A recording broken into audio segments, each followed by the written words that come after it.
welcome to the Innovation and Diffusion podcast.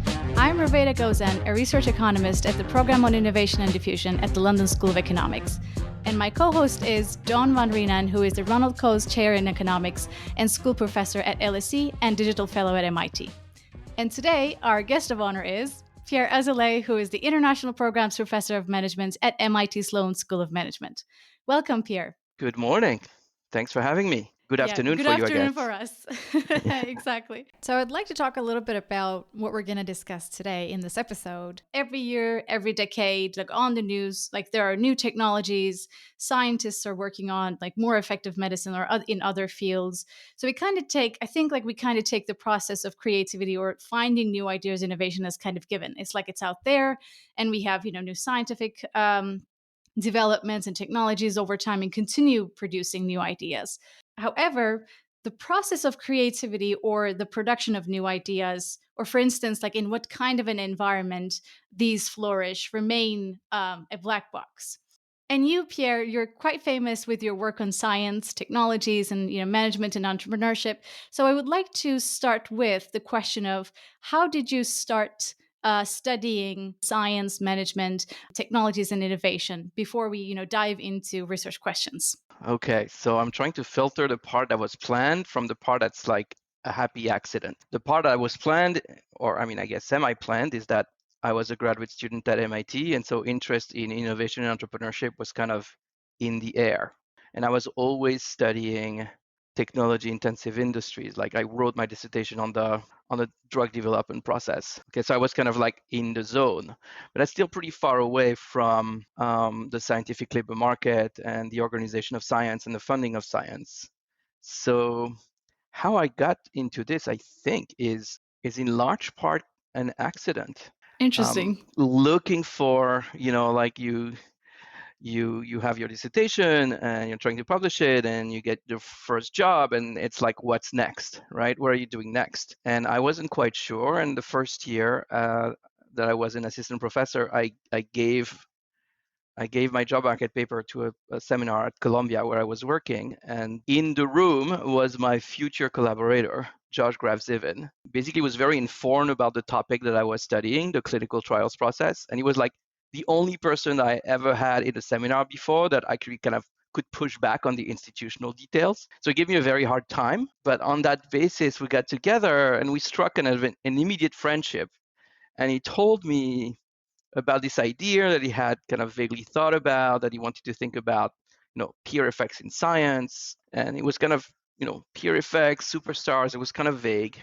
But from that point onwards, our collaboration started, and then one thing led to another, and I started thinking, this is the right pawn that I can choose for myself. This is great. This is, it's not just one paper; it's a whole research agenda that's open in front of me, and the rest is history. Can I just ask, Button, just to ask a question, just as we're talking about biographies? I know Pierre used to be my colleague at MIT, and he's a fantastically productive academic. But one of the many fascinating things about his work is that he bridges not economics, sociology, natural science. I just wonder whether you could say a bit more about, you're an very unusual economist, Pierre, very interdisciplinary, and I just wonder where does that come from? Right. So what you are talking about as a positive, John, the other version of it is you're not really an economist. I have heard that too. And that's fine. I'm kind of fine not being a real economist sometimes. So I guess the answer to that is that my doctorate was actually not from the econ department at MIT. It was from the business school. And so I was in a group that was, I don't want to say interdisciplinary, and that's still a distinction that matters. It was pluridisciplinary, meaning there were people in the group from different disciplines who were coexisting happily, kind of deriving strength from their presence together in the same department, but kind of very comfortable in their own disciplinary skin. That's kind of the right environment for me. And, this is the environment that I'm still in at MIT. So I get to have the best of both worlds in some sense, but I'm not conflicted. So I don't think of myself as an interdisciplinary researcher. I very much think of myself as an economist. But one of the great kind of academic privilege, especially post-tenure, but even pre-tenure, I guess, has been to strike collaborations with scholars of other disciplinary persuasions, and specifically sociologists, right? So I have several papers in sociology journals, and I like those papers just as much as my other papers who got published in the strategy journals or management journals or the economics journals. So I'm not, I think of myself as, I don't think of myself as interdisciplinary, but I am in a bath of multi-disciplines or something like that. Also, like, I think many people, or even like among PhD students, there is always kind of thinking other social sciences as like, oh, it's a sociology paper, and generally people aren't interested in them. For instance, it's kind of like looking upon the other social sciences. So it's really nice to hear those words from you, actually. I want to start with talking about. I want to start talking about a bit the relationship between science and technology. So maybe the first question that we can think about is like, what is the relationship between science and technology, and how does science feed into technology historically and now? Like, do we see a change in this pattern? Wow, that's really a softball. How many days do I have to answer your question? The first, the most important thing that an economist who's not thinking about this all the time needs to kind of take to heart is that science and technology are not the same, that we should not treat them in an interchangeable way. Those are two different realms, just like scientists and engineers are not the same. So that's that's the baseline. That's a baseline fact that we should have in mind. The other thing that we should have in mind is, once you recognize that those two things are not the same, very often we start from kind of a baseline model, often called the linear model, where first, we start in the lab with scientists who are not interested in commercialization. They're just noodling around in the lab. They're completely curiosity driven. They're funded by the government. And if they're successful, at some point, maybe other people who are commercially oriented, who want to, have an impact on standards of living, will borrow their ideas to produce something that might actually be useful to some customer out there. That model is a great way to start. And, sometimes things work out in exactly that way, but very often it's quite a bit more complicated, right? And it's not just that there are kind of feedback loops, as in sometimes technology, like a new instrument, inspires scientific developments. It's even that, and this is really not so much research I've done, but research that my colleagues Fiona Murray and Scott Stern at MIT have done. Sometimes it's the same piece of knowledge in some sense that is both scientifically important in the sense that it elucidates something fundamental about nature and it provides broad shoulders for follow-on scientists to build on, but that same exact bit of knowledge is also useful to develop a technology. We often call that kind of projects that belong to the Pasteur's quadrant, right? So Pasteur is a really, so I grew up in France, right? So kind of like Pasteur is someone who is kind of my lodestar. Pasteur is really interesting because Pasteur is a scientist who completely sold out. He was a consultant, right? He was deeply enmeshed with industry. We didn't have a ton of conflict of interest regulation at the time, and it's unclear what Pasteur would have been able to achieve if there had been a ton of conflict of interest regulations. Like the germ theory of disease is both kind of an advance in basic science, but also the basis through which we can start producing vaccines. And that kind of runs through his entire career, that thread. And I think that a lot of technological advances are like that in the sense that they can't be neatly kind of separated from the underlying scientific base. The two kind of like come together, right? It's not always the case, but it is often the case. And particularly in the sector that I've been interested, which is kind of the biopharmaceutical sector, like we have that in spades. I mean, your explanation also reminded me reverse causality kind of thing. I mean, we can separate technology and science from each other, but they feed into each other like at the same time. So they build on each other. Right. So absolutely. So one implication of all this, right, is that doing empirical work and trying to kind of think about what is the independent role of scientific progress in the development of new technologies, right? That's not going to be easy empirically. So that that realization certainly has been something that has informed the way I've done at least some empirical projects that I wanted to make progress on. In spite of those obstacles, I wanted to have something to say. Do you think we know the production function of science? So just to kind of explain what I mean by like production function, like to our listeners, if they, haven't heard that before, you can think of it like a kitchen. You have utensils, you have materials, you have ingredients, and you have chefs, like scientists, for instance, like, and there's also heterogeneity across chefs, like, or, scientists. Some of them are more productive. Some of them are like superstar scientists or, chefs. And then we're looking at the combination of these things, interaction between those things. Right. So it feels to me that there is much more we don't know than what we know. And I guess maybe it's true in every field, but I feel like it's especially true in my field, the economics of science. So first, I would say that to the extent that we know something, I feel like it's very much focused on small to medium team science. What might happen in a biomedical research lab, right? For example, 6 or 7 or maybe 15 people at the max kind of working together in a lab.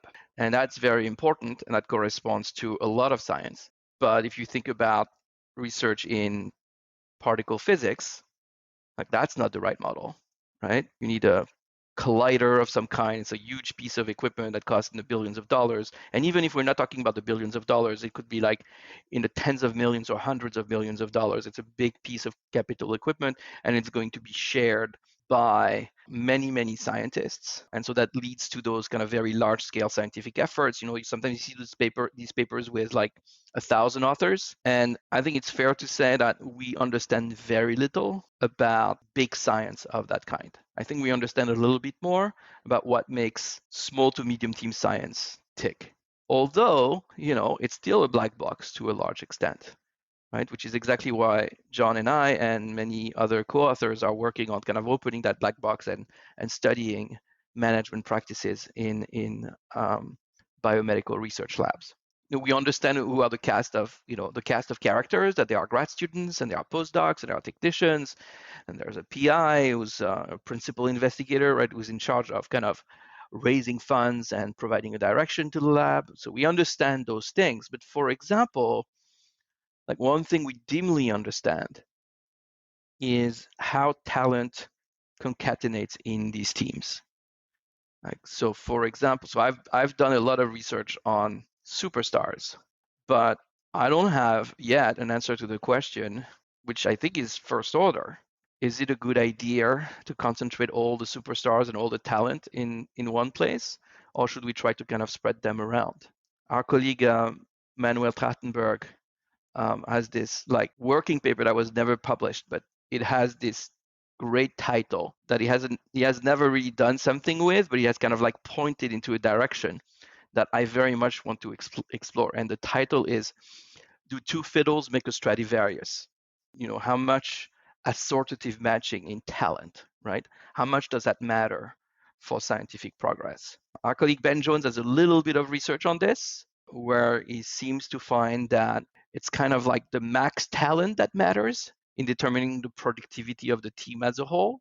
But if you think about it, it's a really hard empirical problem, right? Because first, the teams are not formed randomly, right? So that's going to be kind of one obstacle. And also, individuals always work in team. It's kind of hard to estimate what is your individual talent to begin with. So, when you say it's the max talent as opposed to the mean talent or the average talent that determines the productivity of the team, that kind of like assumes that you can really estimate kind of the fixed effect, the talent fixed effect for each scientist before you start kind of bringing them together. And that's really hard to do. And, he has a paper in PNAS where he does that the best that can be currently done. And I think he does it really well. And it's super interesting. But, the best that can currently be done is still not all that good. So I think we want to make progress on this.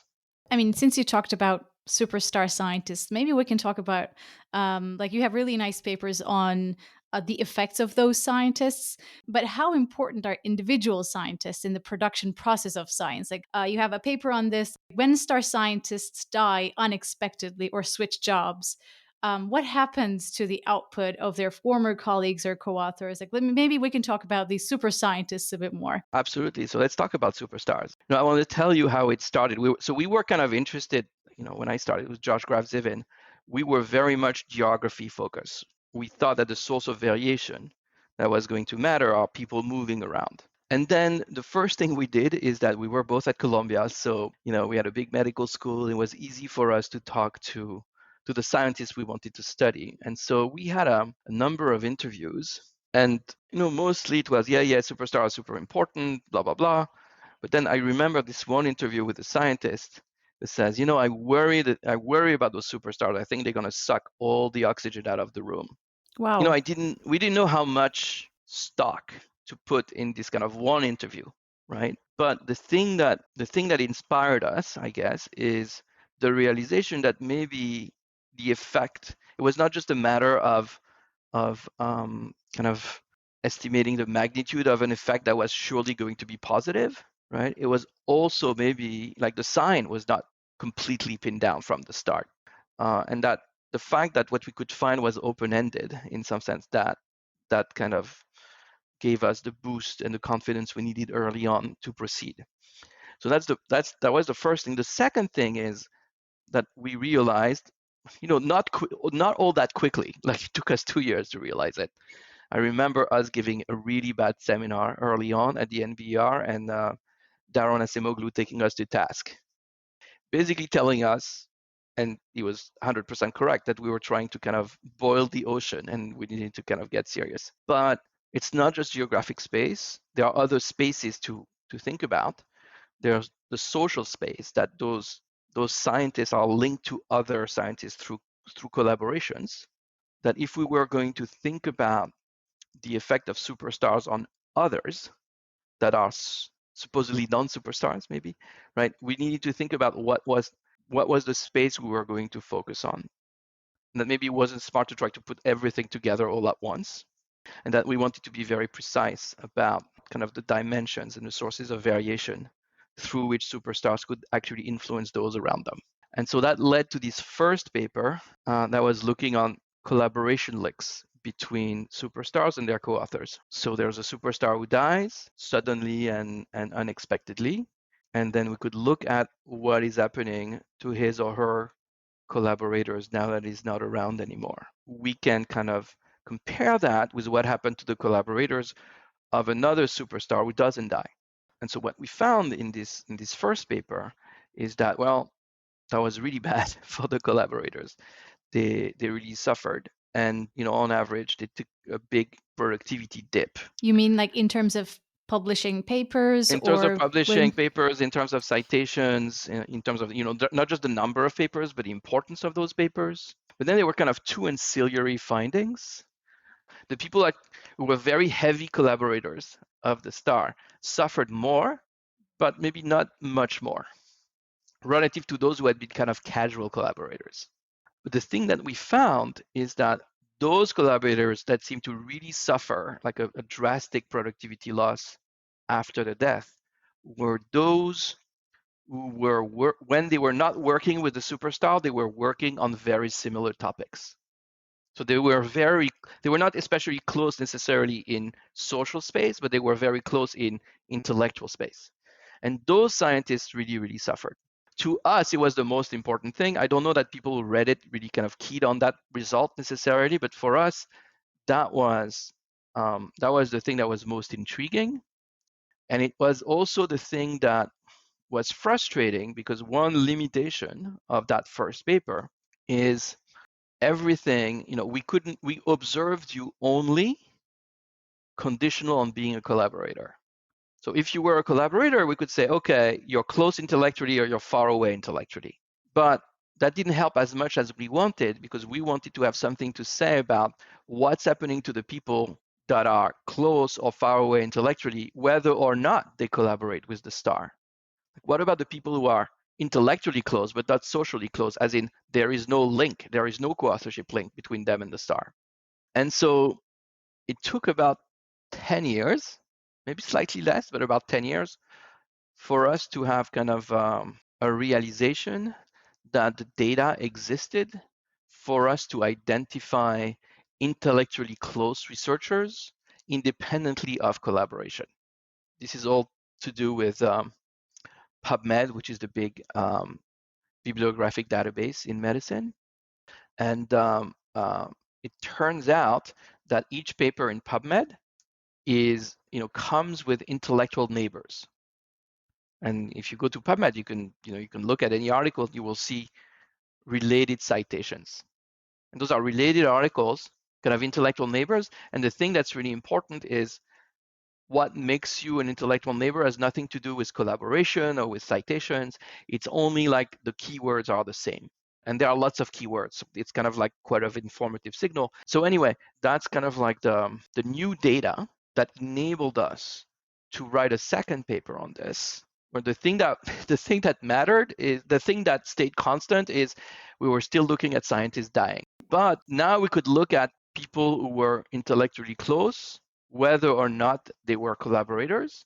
And the thing that we found, and this by the way, this paper is also with Christian von Rosen, who I believe was a student at LSE at some point. Yeah, he's one of my PhDs. Yeah, so I guess now I've collaborated with two of John's former students, so that's great. keep them coming, because I don't know where my career is going without them. So sorry, I'm losing the thread. Among those intellectual neighbors, the collaborators really suffered. But what's interesting is that the non-collaborators didn't. In fact, the non-collaborators thrived. Their output actually increased, right? After the star died, relative to kind of non-collaborators of superstars who didn't die, their output increased. To us, like we had closed the circle. Do you remember this guy who told us maybe those superstars, they suck all the oxygen out of the room, not leaving anything for anyone else? So what's kind of interesting is, in the end, I think we found a story that could make sense of both those who believe that superstars had a very large positive effect on many people that kind of circulated around them. But it was not all rainbows and unicorns. There was also kind of a darker side to this, right? So sure, the superstars lift those that are around them, but they also get to set the agenda of the field in such a way that disadvantages people who work in the same kind of area, but do not fall in the orbit of the superstar. And the way we know this is because when they pass away unexpectedly and prematurely, those people who were not revolving around the star, their research ends up having kind of a new birth of freedom, right? And they take off. And presumably they become the next generation of superstars. That was kind of, nuanced evidence that science actually advances one funeral at a time, which is like this famous quip attributed to Max Planck. That's very interesting, because I mean, you not only see an effect on collaborators, but also it's really interesting to see that non-collaborators, like within the same field, are thriving. Because at the beginning, I was thinking that when you were explaining, sometimes I don't know if there is a bias, but like when you publish a paper, if there's a superstar name, since we talked about like citations, maybe they were getting citations because that name was there, and now it's gone, and then they're not getting as many as citations because maybe that name actually mattered. But it's interesting to hear that it also has an effect on non-collaborators. So in terms of, I should also add something, Ruveyda, which is it's not clear there are policy implications to this finding, right? And certainly the policy implication is not that we should kind of randomly start offing superstars, like the great leveling. That's not what we're suggesting. Because what's interesting in some sense is that on the way up, the people who are doing the blocking in the latter part of the career, right? Like the fact that you can set the agenda for a field or a subfield, if you succeed, that's part of the incentive system of science. That's also why you get up every morning. So we were looking at the dark side of that control once it's been established. But what our paper doesn't quantify is the benefit side, all the energy that goes into kind of like arraying yourself for intellectual battle so that you can actually direct the energy of the field in particular directions. I think that would be a fantastic, if one could quantify this, I think that would be super interesting. That is beyond my abilities, but John's students are going to take care of it. Yeah. What about mandatory retirements? So some places like Oxford throw out the professors when they're 65. Well, as Did you department look at that, or do you have thoughts no, on that? well, in the US we don't have it, right? And as department head, I can tell you, I live every day the consequences of that Supreme Court decision. I forgot if it's in the 60s or the 70s that mandatory retirement was banned in the US. Yeah, Well, you're has right. anybody looked at that? You could think about Um, using that as a natural experiment. I think it hasn't been, to my knowledge, and you're right. So one possibility is to go back far in time and to collect data and look at what variation existed across states, for example, in the US. That sounds like a great economic history paper potentially. So maybe one last question. Do we see that the effect on collaborators, like it's for a short time and then, after some time they get back to where they were before? Or do we see that there is a permanent shift downwards, like in terms of, publications or citations, etc.? Right. Actually, in our paper, what we found are permanent effects, right? And both for the collaborators who suffer and for the non-collaborators who thrive. It's like a permanent shift. And by the way, scientist death has become kind of a little of a cottage industry since then. And so I'm kind of happy that basic result has been replicated by at least 4 or 5 other teams of researchers, sometimes in different fields, sometimes in the same field. And then they went on to kind of look at something else. So the fact that the effect on collaborator is negative and it's kind of like a permanent decline, that I think, I feel very confident in that result, because it's not just my research, it's the research of many other people at this point. So maybe we can also talk about the strategies. Like, what are the strategies to contribute to scientific progress? Like, how can we fuel the production of new ideas or technologies? I mean, I know you have papers on, collaborations, funding universities or governmental, the role of government or exposure to scientists. Like, we can talk about these things. And if we think that, our ideas are getting harder to find, then what are the policies that we can do to boost those new ideas? Absolutely. So I think the meta point is that scientific progress and probably technological progress as well, though I study technological progress a little bit less, but scientific progress for sure is filtered through the institutions of science. And when I mean institutions, it's not just formal institutions, though it is also formal institutions, things like, the tenure system, or things like funding agencies, right? But also norms about collaboration, about authorship, about credit. All those institutions influence the extent to which, effort is actually transformed into discoveries. The big agenda for me is to study the impact of specific institutions, both the rate and the direction of scientific progress. So one interest of mine has been funding systems. It's not just the amount of money that matters, but how we give it, and the incentives that come bundled with the money, in some sense, that matters in determining whether people, for example, are going to take on a lot of scientific risk, or they are going to kind of focus on very incremental projects, right? But in fact, since we're talking with John, I want to talk about something else. I want to talk about a paper of his that inspired me into starting something that I thought was quite interesting. And there's a particular graph in that paper that has inspired me specifically. So let me talk about it. Okay, so this is the paper that John wrote in a rather large team with Raj Chetty, and there are many other co-authors, and John will know them, but I don't have all their names at the top of my head.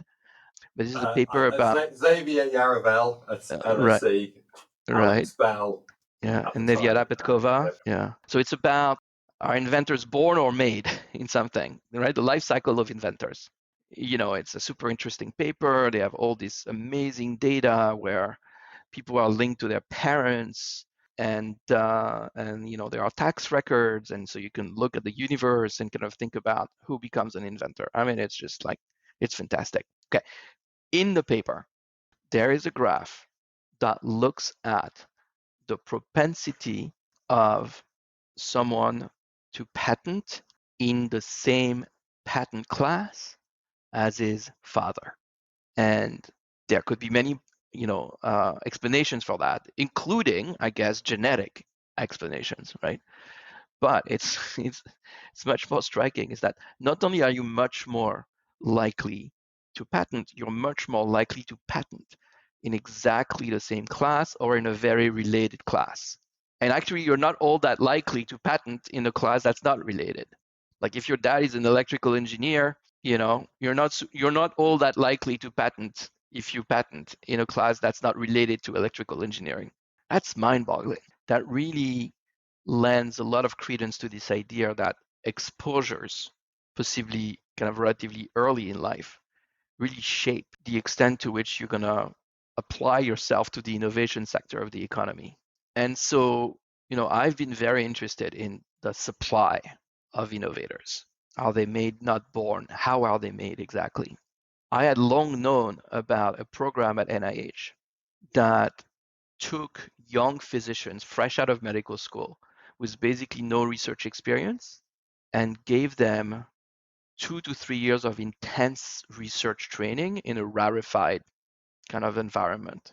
And this became incredibly popular as a program during the Vietnam War, because fulfilling your military obligations in Bethesda as opposed to Southeast Asia was a much better alternative for many young people in the 70s, in the late 60s and 70s.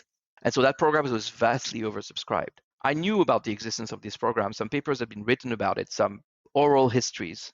And I knew that the upper echelons of American medicine were still to this day occupied by people who were alums of that program. That still didn't make a research paper because I didn't know whom I could compare those people to, right? What would be the control group? My co-author, Misty Hagenes, who actually was working at NIH at the time, she and together with the NIH librarian discovered in a very musty basement a set of index cards that were thought to have been destroyed about individuals who had interviewed for those positions but had not been selected. So they had passed the first screen, but then they had showed up on campus trying to find a lab to match with, like in the last year of the medical, like in the summer before starting their internship, so right after they had graduated from medical school. But they had not found a match, so they had not been to NIH. And now I knew we were in business. Now we had the index cards for the people who had gone through the program, and then we had kind of a control group of people. And we're talking about 3,000 individuals, roughly 2,000 who went through the program and 1,000 who didn't. And so this is all about the late 60s and the early 70s. They're of retirement age. In fact, you have all heard of one person who went through this program, and his name is Tony Fauci. So if you were just looking at the people who had gone through it, right, you would say, wow, that's pretty amazing. Something must have been going on there, but of course they had been very heavily selected. So, you kind of want to try to separate the effect of selection from the effect of actually being treated by attending NIH at this stage of your career for 3 years. And so what we did basically is that we collected data on those 3,000 people. Like we stalked them online. Some of them, if you're a Nobel Prize winner, you're kind of easy to find. But if you went to medical school, you didn't go to NIH, and then you went to private practice, it's a little bit trickier. With a lot of effort, kind of retail, like spending an hour on every individual, basically, you can basically recreate the career of all those people. And so we could find out who went into academia, who went into the private sector, meaning who saw patients privately. And of course, we could look at publications and citations and grants and all that stuff. But the most important thing for us was the extensive margin, the extent to which, after being given this kind of high dose of research training, you actually stay in science, right? Because the thesis of that program is that you take those people who are very smart but don't have research training, and you give them a high dose of exposure to what it means to do research, where they get a lot of mentorship, but you do that only for 2 years, right? And that if you can do that, you will shift their career permanently. And what we found is that was indeed the case. And the effects are kind of really, really large. Those scientists are much more likely to select not just academia, but research as a career, right? It could be research in in a medical school. It could be research in a pharmaceutical firm. But the point is, they're much more likely to remain, to begin as and to remain innovators than those who didn't benefit from this. In some sense, I think of this paper. I'm super proud of this paper. It's published in Research Policy. It's not a top econ journal, but I love that paper. And the point is that it establishes the fact that it's an existence proof. If this was not going to work, then it was not going to work anywhere.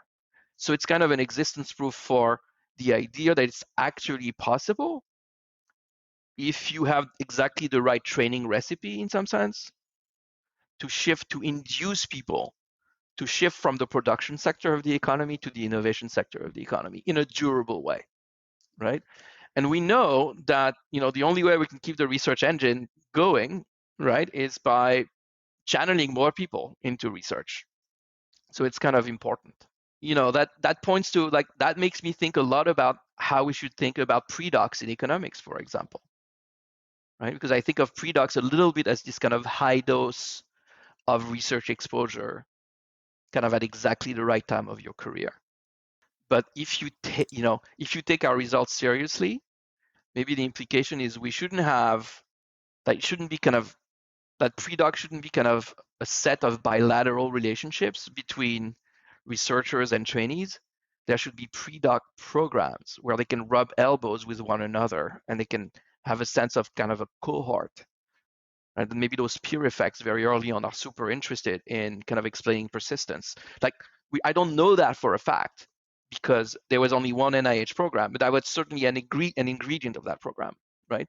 Most of our pre-doc experiences don't look like that, but maybe they should, or at least we should experiment. I think you really touched upon like really important issues, like in terms of exposure, and I think the pre-docs are also are a good example to understand this process. I think it would be interesting to read more papers on pre-docs and exposure to science, actually.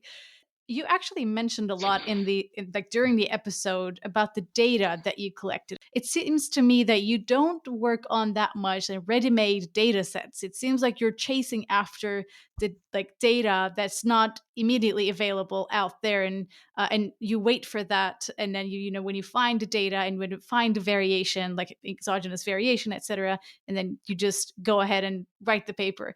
So I want to ask, how do you identify problems or research questions worthy of study? And is this observation of mine correct? That you're a data chaser? I'm a data chaser. I'm a data hoarder. Yeah, so I guess I have, every researcher has a style, right? I love having a large administrative data set. So for me, the large-scale administrative data set that has mattered is not the census, is not the IRS, it's the faculty roster of the Association of American Medical Colleges. So the medical schools have kind of, in the US, have an industry association. They have this faculty roster. So it's kind of like an employer-employee match data set that dates back to the 1960s. Many of the papers that we talked about basically leverage that data set.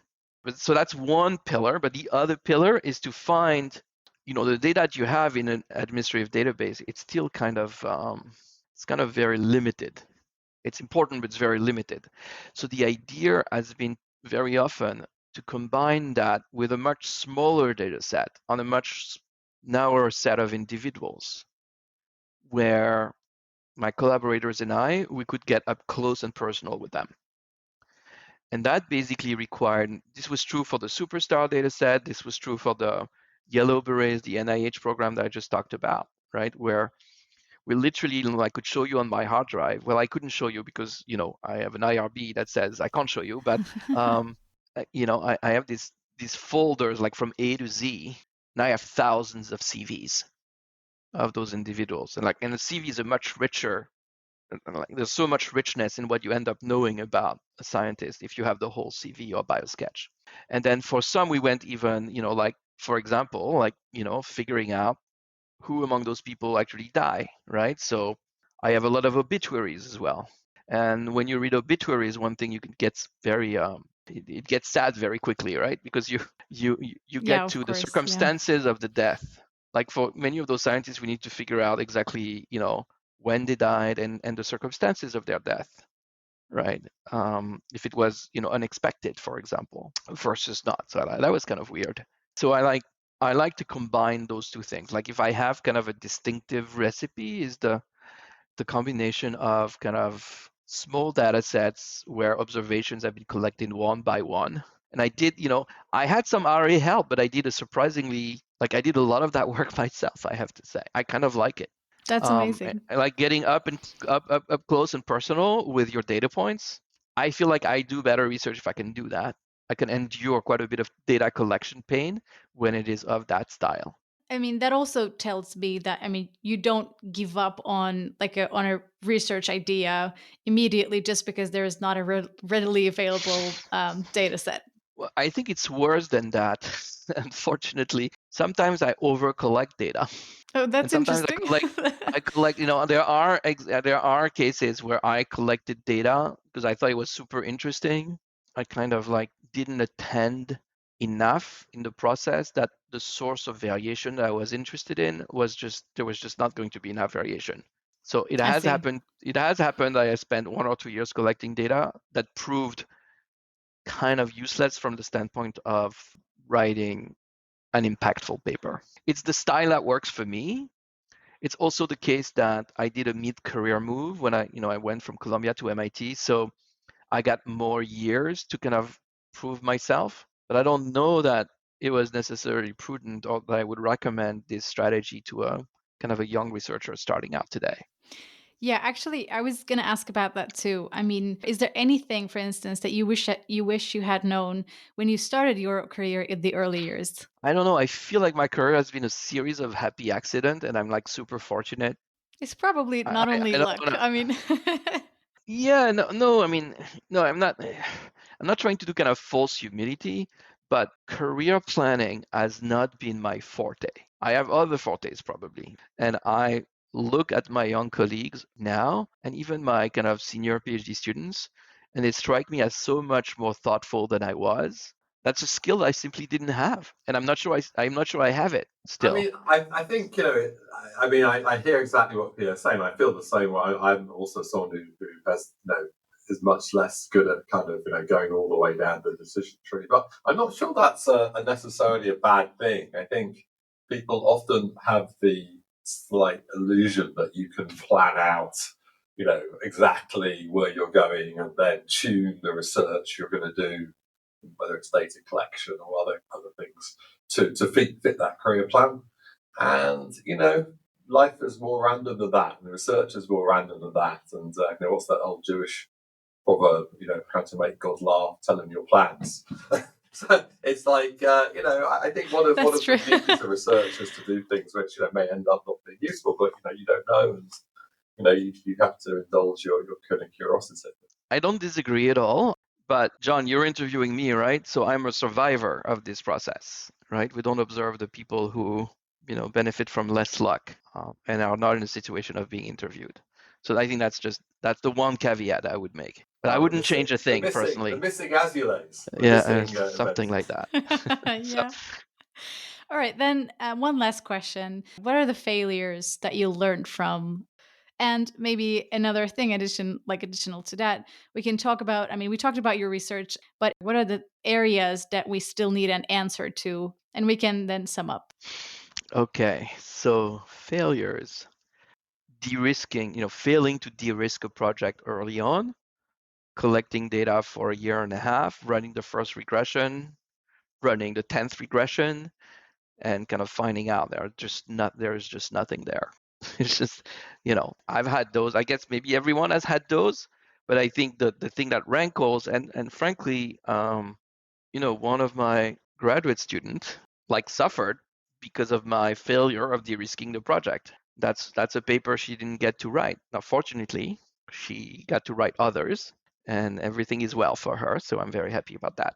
But that sticks in my mind. There's another mode of, and I don't know if we want to call it failure. I tend to meander a lot for any given project until it congeals into something the quote-unquote winning design that will lead to something impactful that I'm proud of. In line with what John was saying, maybe some of that meandering is unavoidable and maybe some of it is productive. I feel like some of it is also probably excessive, right? And because you don't do this alone, you do this with others who may face pressing kind of job market and or promotion pressures. It's kind of, it reeks of privilege to say, oh, that's just, that's all good. It's part of the process. That's a little bit indulgent. So I'm struggling with that. In general, there's a genre of narrative about research, which I call failure porn. So what do you mean? Who've been by all measures very, very successful try to convince the rest of the world that failure is good. It's there's all kinds of books and podcasts, and it's not really failure, it's just learning, and this stuff gives me the heebie-jeebies. But moving on, and then you were asking me, I can tell you what I'm interested in, right? I feel, one thing that has happened, one thing that is true of my career is that I feel like I was at the right place at the right time. I was kind of like there was a field called the economics of science. It wasn't attracting a lot of people, and it wasn't moving in any particular direction. And I feel like with people like Ben Jones and Heidi Williams and Danielle Lee and John and others, in the early 2000s, it started becoming something, and it started attracting interesting people, and it started inspiring students. And so now there is kind of a field that people conceive of as something that they could actually join and be a part of. Right now, I'm kind of interested in AI. So I can tell you two things. Yeah, it's a very hot topic, and I have there are two ideas that I'm noodling around with co-authors. So there one, and those are really kind of embryonic ideas, and in both cases, like there is no paper yet. They're just like interesting thoughts and interesting questions. One is, one thing that happened in AI is that there's now a very dominant paradigm. Deep learning and this transformer architecture that came in the wake of this 2018 paper by Google researchers, attention is all you need.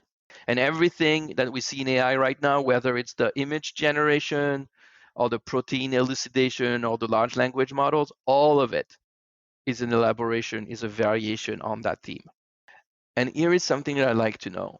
There were and there still are other paradigms. All the attention is now uniquely focused on transformer because that seems to be the way in which you can make.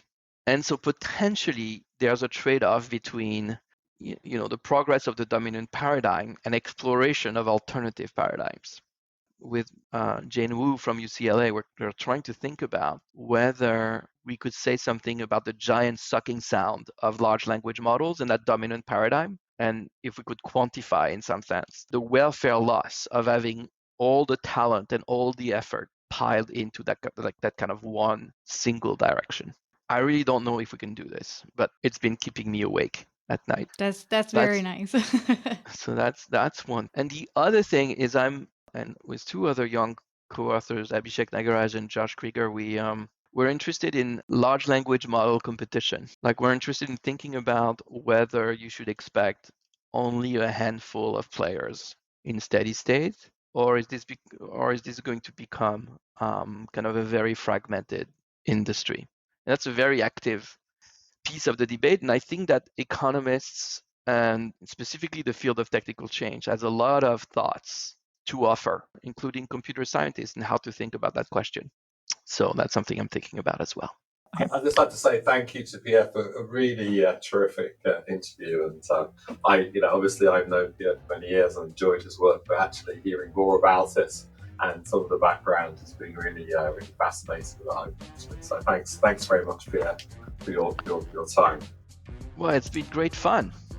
Really, I enjoyed this. Thank you very much, for joining us, Pierre. It was a delightful conversation, and I hope our listeners also enjoyed the talk. If you have any questions, any comments, or suggestions on these topics, you can email us through lsepodcast@gmail.com, or if you're a good social media user and would like to get in touch with us, you can DM me through our Twitter account at @poid_cast. Thank you very much again, and have a great day, everyone, and see you in the next episode. Thank you. Bye. Bye-bye.